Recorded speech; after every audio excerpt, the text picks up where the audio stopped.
को फ्रेंड्स, आज का जो मेरा टॉपिक है वो है काइनेसोलॉजी की बुक से, जिसका नाम है the principle of exercise therapy by Dena Gardiner. इस बुक से जो हमारे पास जो फर्स्ट चैप्टर है मैकेनिकल प्रिंसिपल्स, आज हम उसको डिस्कस करेंगे। तो डिस्कस करने से पहले मैं आपको काइनेसोलॉजी की डेफिनेशन बता दूं। काइनेसोलॉजी होता क्या है? Kinesiology is the study of mechanics of body movement to provide information about the state of health of all body organs and system. इस काइनेसोलॉजी के सब्जेक्ट में हम क्या पढ़ते हैं कि हम बॉडी की मैकेनिक्स, बॉडी मूवमेंट की मैकेनिक्स को हम पढ़ते हैं, स्टडी करते हैं, ताकि हमें पता चल सके कि जो बॉडी ऑर्गन है या सिस्टम है उसकी इंफॉर्मेशन हमें मिल सके कि उसमें अभी उसकी जो बॉडी सिस्टम है उसकी हेल्थ की स्टेट क्या है। ठीक है, जैसे कि मैं आपको एग्जांपल देती हूँ। हमारा जो पोस्चर है वो आप देखो, एक बंदे का पोस्चर वो सही से बैठा है, दूसरा बंदे का जो पोस्चर है वो सही नहीं है। तो आपको ये कैसे पता चलेगा? जब आप काइनेसोलॉजी में बॉडी मैकेनिक्स आपने पढ़ी भी होगी, बॉडी मूवमेंट्स के बारे में आपने पढ़ा होगा, आपको तब पता चलेगा। ठीक है, तो हम अपना चैप्टर अभी स्टार्ट करते हैं जिसका नाम है मैकेनिकल प्रिंसिपल, और ये चैप्टर 1 है। सबसे पहले हम डिस्कस करते हैं कि फोर्स होता क्या है। फोर्स क्या होता है? फोर्स की डेफिनेशन है, force is that which alters the state of rest of the body और is uniform motion in a straight line. ठीक है, फोर्स की डेफिनेशन ये है कि फोर्स जब भी कोई रेस्ट बॉडी पे अप्लाई करोगे तो क्या होगा कि उसकी जो पोजीशन है या डायरेक्शन है या मैग्नीट्यूड है वो चेंज होगा। इसका मतलब कि हमने फोर्स अप्लाई की है और उसको हम फोर्स कहते हैं। या अगर कोई बॉडी स्ट्रेट लाइन में जा रही है, यूनिफॉर्म मोशन में स्ट्रेट लाइन में जा रही है, मूव कर रही है, तो क्या होगा? अगर हम उस पर फोर्स अप्लाई करेंगे तो इवन उसकी पोजीशन और डायरेक्शन चेंज हो जाएगी और उसको हम फोर्स कहते हैं। ठीक है, अब फोर्स की जो कंपोजिशन है वो क्या है? दो चीज़ों से मिलकर बना है। एक है डायरेक्शन और द फोर्स, और दूसरा है कि मैग्नीट्यूड ऑफ द फोर्स।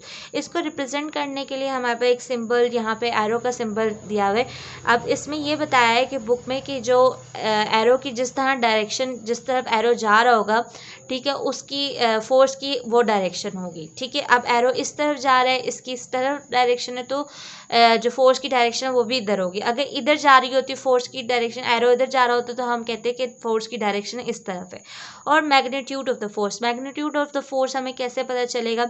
वो इस तरह पता चलेगा, अगर ये एरो है, अगर ये स्मॉल है तो उसका मतलब है कि इसका मैग्नीट्यूड है वो स्मॉल है। अगर ये एरो की जो है लेंथ बड़ी है तो उसका मतलब इसका फोर्स का जो मैग्नीट्यूड है वो ज़्यादा है। ठीक है, अब हम डिस्कस करते हैं कि हमारे पास एक और एक से ज़्यादा फोर्सेस होती हैं। ठीक है, अब हम देखते हैं कि उनके बारे में क्या है। Single force applied to the body which is free to move causes movement in the direction of force. अगर एक सिंगल फोर्स हम अप्लाई करते हैं बॉडी पे तो क्या होता है कि जो फोर्स की डायरेक्शन है वो क्या होगी?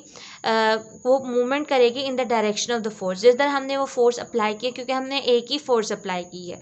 ठीक है, तो अगर हमने फोर्स यहाँ पे अप्लाई की है, सपोज यहाँ पे हमारे पास एक कोई कार हमारे पास यहाँ है। ठीक है, अब हमने यहाँ पे इसकी फोर्स अप्लाई की है, यहाँ पे हमने फोर्स अप्लाई की है, तो क्या होगा कि जो मूवमेंट है वो इस डायरेक्शन में होगी, जिस डायरेक्शन में हमने फोर्स अप्लाई की है। ठीक है, अब क्या होगा? अगर एक से ज़्यादा फोर्सेस हैं, जैसे कि यहाँ पे two forces acting in the same direction and at a common point are equal to the single force acting in the direction whose magnitude is equal to the sum of magnitude of the individual force. इसका क्या मतलब है? अगर दो forces हैं, अगर वो भी सेम डायरेक्शन में एक्ट कर रही हैं और जो उनका पॉइंट है, कॉमन पॉइंट है, जो उनका ओरिजिन है वो भी सेम है, तो क्या होगा? उसका जो ये इक्वलेंट होंगी सिंगल फोर्स, क्योंकि सिंगल फोर्स की भी डायरेक्शन वही है, तो इसका जो डायरेक्शन होगी वो सिंगल फोर्स जैसे ही होगी, क्योंकि दोनों फोर्सेस सेम डायरेक्शन में एक्ट कर रही हैं। ठीक है, और जो इसका मैग्नीट्यूड होगा वो इस तरह होगा कि अगर हम इन दोनों के मैग्नीट्यूड को, इस फोर्स का मैग्नीट्यूड अलग होगा, इस फोर्स का अलग होगा, लेकिन अगर ये सेम डायरेक्शन में जा रही हैं तो अगर हम दोनों के मैग्नीट्यूड को प्लस कर देंगे तो हमारे पास का इस इंडिविजुअल फोर्स, हमारे पास उसका मैग्नीट्यूड निकल आएगा। अब हम देखते हैं two equal forces acting at a common point in a opposite direction will result in a state of equilibrium. इसका मतलब है अगर दो इक्वल फोर्सेस हैं, जैसे एक ये फोर्स है और एक ये फोर्सेस है। ठीक है, अगर ये एक कॉमन पॉइंट से, दोनों एक कॉमन पॉइंट से ओरिजिनेट हो रही हैं तो क्या होगा? लेकिन इनकी डायरेक्शन है वो ऑपोजिट है, तो क्या होगा कि ये दोनों जो फोर्सेस हैं ये बैलेंस क्रिएट करवाएंगे, इक्विलिब्रियम क्रिएट करवाएंगे। दोनों अपना इफेक्ट जो है कैंसिल करवा देंगे और हमारे पास बैलेंस जो हो जाएगा वो बॉडी का बैलेंस मेंटेन हो जाएगा। अब क्या होता है कि हमने इक्वल फोर्सेस की बात कर ली, अगर दो अनइक्वल फोर्सेस आ गई तो क्या होगा? Two unequal forces acting at a common point and in opposite direction will result in movement in the direction of greater force, the magnitude of the force producing this movement being equal to the difference between the magnitude of the two unequal forces which oppose each other। इस पूरी बात का ये मतलब है कि अगर दो अनइक्वल फोर्सेस हैं, देखिए आप, एक का मैग्नीट्यूड छोटा है और एक का बड़ा है, ठीक है। मैंने बताया था कि अगर लेंथ छोटी है तो उसका मैग्नीट्यूड कम है, अगर लेंथ एरो की बड़ी है तो उसका मैग्नीट्यूड ज़्यादा है।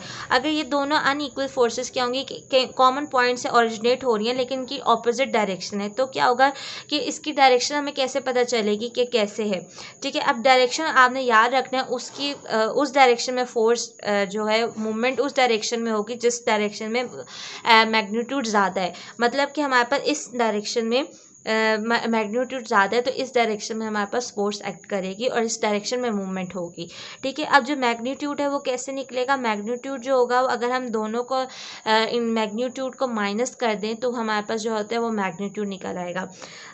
अगली बात ये है कि टू फोर्सेस एक्टिंग, अब दो फोर्सेस हैं अगर दो एंगल पे एक्ट कर रही हैं, ठीक है। हमने पहले ये बात पढ़ी है कि दोनों स्ट्रेट लाइन में एक्ट कर रही हैं दो फोर्सेस। अगर दो फोर्सेस है अगर उनका एंगल बीच में बन रहा है तो क्या होगा? Two forces acting at angle to each other may be compounded to produce the desired effect. इसमें क्या होगा कि अगर दो फोर्सेस जो हैं वो एंगल पे एक्ट करेंगे तो वो मिल के क्या बनाएंगे, मिलकर एक डिज़ायर्ड इफेक्ट प्रोड्यूस करेंगे। जैसे कि आप देख लो, ये दो फोर्सेस हैं, एक ये फोर्स है एक ये फोर्सेस है, ये मिल के हमारे पास एक डिज़ायर्ड इफेक्ट इसमें प्रोड्यूस हो रहा है। जैसे कि आपको एग्जांपल है डेल्टॉइड मसल की। डेल्टॉइड मसल जो होते हैं, deltoid muscle contract during the shoulder abduction, ठीक है। इसमें क्या होता है कि जो हमारे पास, आप लोगों को पता है कि हमारे पास जो मसल्स होते हैं उनकी अपनी डायरेक्शन होती है, अपनी एक फोर्स होती है, ठीक है। अब जो हमारे पास, आपको पता है शोल्डर एबडक्शन करवाने में जो हमारे पास मसल होता है वो होता है डेल्टॉइड मसल। डेल्टॉइड मसल के हमारे पास तीन फाइबर्स होते हैं, इंटीरियर फाइबर, पोस्टीरियर फाइबर और मिडल फाइबर। जैसे कि आप इसमें पिक्चर में देख लो आप कि हमारे पास इंटीरियर डेल्टॉइड है, मीडियल डेल्टॉइड है, पोस्टीरियर डेल्टॉइड है, ठीक है। अब हमने शोल्डर एबडक्शन करवानी है तो क्या होगा कि ये दोनों जो है हमारे पास, ये जो हमारे पास डेल्टॉइड मसल है, इसमें क्या होगा कि जो हमारे पास इंटीरियर मसल है और जो हमारे पास पोस्टीरियर मसल है वो मिल के क्या करवाएंगे, मिडल फाइबर के साथ मिल के जो है शोल्डर की जो है वो एबडक्शन करवाएंगे, ठीक है। इंटीरियर फाइबर पोस्टीरियर फाइबर मिल के मिडल फाइबर के साथ शोल्डर की एबडक्शन करवाएंगे। अब हम देख लेते हैं, अगर हमारे दो अनइक्वल फोर्सेस हैं, हमने पहले पढ़ा कि अगर दो इक्वल फोर्सेस एंगल पे एक्ट कर रही हैं। अब हम पढ़ रहे हैं दो अनइक्वल फोर्सेस अगर एट डिफरेंट पॉइंट एक्ट कर रही हैं इन opposite direction produce the rotation of the body, ठीक है। अब ये दो फोर्सेस हैं हमारे पास, ये डिफरेंट पॉइंट पे एक्ट कर रही हैं, ठीक है। अब और ये अनइक्वल हैं तो क्या होगा कि हमारे पास जो है वो रोटेशन हो जाएगी, ठीक है। एग्जाम्पल इसकी इस तरह, trapezius muscle and the serratus interior muscle contract to rotate the scapula. जैसे कि अब आप देख लो कि हमारे पास क्या है इस मोबाइल में, इस पिक्चर में देखो कि हमारे पास ये ट्रेपीजियस मसल है, ये हमारे पास ट्रेपीजियस यहाँ पे मसल है और ये हमारे पास सेरेटस इंटीरियर मसल है। क्या होगा कि अब क्या होगा कि जो अनइक्वल फोर्सेस हैं, ट्रेपीजियस उस डायरेक्शन में लगा रहे हैं और जो सेरेटस मसल है वो इस डायरेक्शन में फोर्स लगा रहे हैं, ठीक है। अब दोनों अनइक्वल फोर्सेस हैं, ठीक है। ये इसका मसल कम है, उसका ज़्यादा, ट्रेपीजियस का मसल ज़्यादा है तो वो ज़्यादा फोर्स लगाएगा, ठीक है। और जो इसका कम है, सेरेटस इंटीरियर का मसल कम है तो ये कम फोर्स लगाएगा। तो ये अनइक्वल फोर्सेस होगी और ये ऑपोजिट डायरेक्शन में लगा रही हैं तो क्या होगा, अब स्कैपुला जो होगा हमारे पास वो रोटेट करेगा, ठीक है।